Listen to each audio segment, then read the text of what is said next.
Hi guys, welcome back to my mathematics tutorial. My name is Peter C. Dogba Jr., your math tutor, and I am an instructor of mathematics at the University of Liberia. So in today's lesson, we want to look at finding derivatives of trigonometric inverse function under the trigonometric substitution method. So this is question number 26. Now, the question says y equals to sine inverse of 1 minus x squared divided by 1 plus x squared.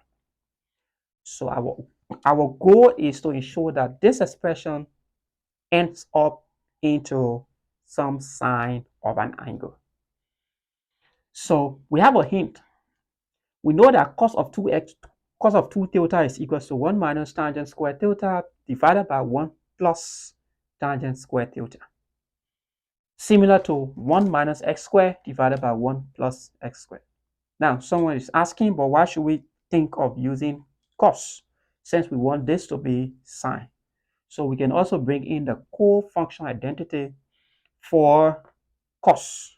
We know that cos of pi by 2 minus x or minus theta is equal to sine of theta. So if we have cos here, we can rewrite it using the co-function identities and it will lead us to sine. So now, but first let's prove as to whether this identity is actually equal to cos of 2x. Let's prove it. Now, to prove trig identity, most times you take the most complicated portion. Like in this portion, we have a fraction. So you know that this is more complicated than this because this is just a single term and there's no fraction, right? So this is more complicated. So we take this and show that this is equal to this. Now, this lesson is not actually about verifying trigonometric functions. We have it in other videos, but I just want to show something so that you see how this can be verified that the right hand side is equal to the left hand side. So we have 1 minus tangent square theta all over 1 plus tangent square theta. So what do we know of tangent square theta? We know that tangent square theta is equal to secant square theta minus 1. That's tangent square theta over. Now down here, we know that this is 1 plus.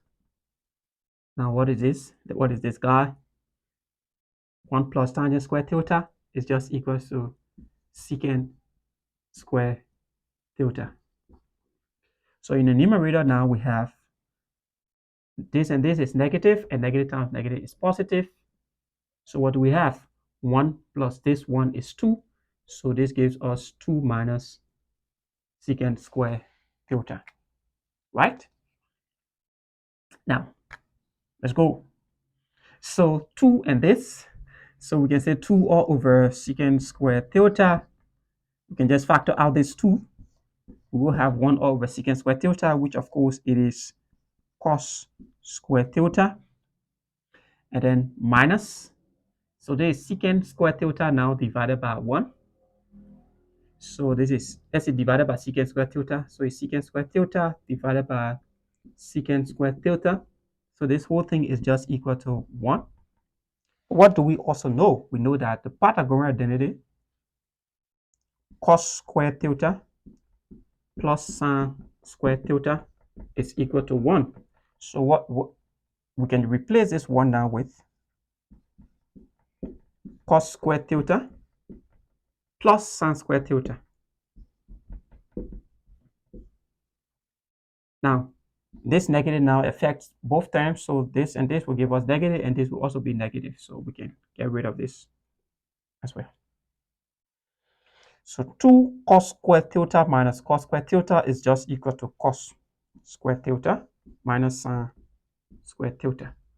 So we know that this is the double angle identity for cosine. So this is cos of 2 theta.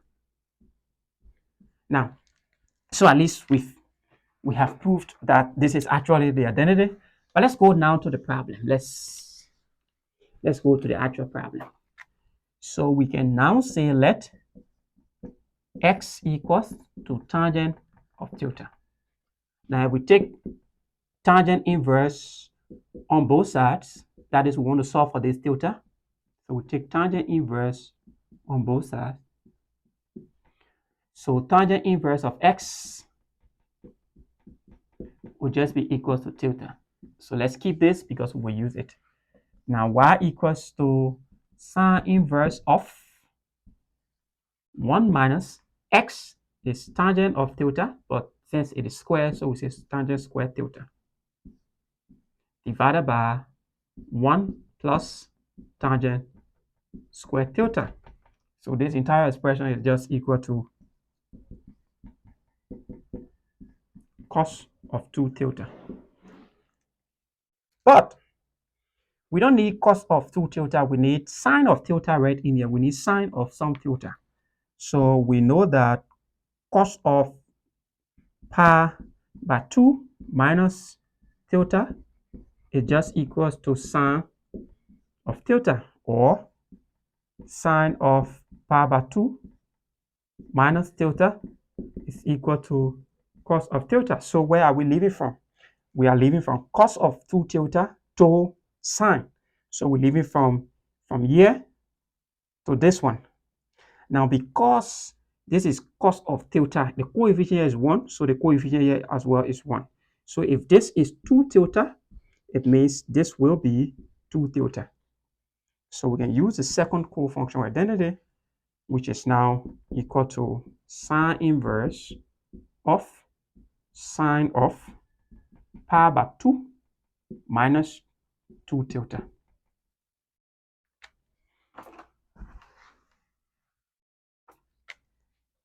So y now equals to pi by 2 minus 2 theta. So what is theta? Theta is just equal to tangent inverse of x. So let's find the derivative. Y prime or dy by dx is equal. Now the derivative of a constant goes to 0. The derivative of tangent inverse is just 1 all over 1 plus the angle all square. So it's x squared. So this now will just be minus 2 all over 1 plus x squared. So this is how we find the derivative of this particular expression using trigonometric substitution method. Thanks all so much for watching, and see you in our next lesson.